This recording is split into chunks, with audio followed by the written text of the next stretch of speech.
mana bilasizki, inson bir muvaffaqiyatga erishadi har doim yoki bir qanaqadir biznesni boshlaydi. Shunaqa vaqtga erishgan vaqtda o'zini ma'lum bir yaqinlaridan, ma'lum bir yangi tanishlaridan turli xil negativ fikrlar, qanaqadir bir g'iybatlar, qanaqadir bo'xtonlar eshitib qoladi. Bu hammani ham boshida bor. Hasadchilar, baxil insonlar bo'ladi.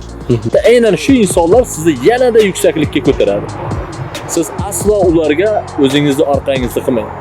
Aslo ularga juda ham katta e'tiboringizni bermang. Ya'ni bizda ikkinchi toifali insonlarimiz bo'ladi. Biri biz muvaffaqiyatga erishsak, birorta bir yutuqqa erishsak, albatta bizga sidqi dildan, yuragidan xursand bo'ladigan insonlar bo'ladi. Ya'ni doimiy holatda sizni qo'llab-quvvatlaydi, sizni ruhingiz bilan birga bo'ladi. Bu insonlar siz uchun doimo o'zini kerak bo'lsa jonini ham beradi. Bu insonlar kimlar? Albatta biz ota-onalarimiz, qolaversa jigarlarimiz. Lekin biz unutib qo'ymasligimiz kerak, har doim yaxshilikda.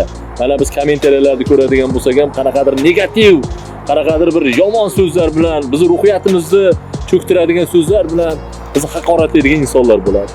Mana shu insonlar har doim sizni ma'lum bir yangi cho'qqilarga olib chiqishingizga sababchi bo'ladi. Shuning uchun albatta shunday insonlarni doimiy holatda hurmat qilinglar, hurmatli ijtimoiy tarmoq vakillari.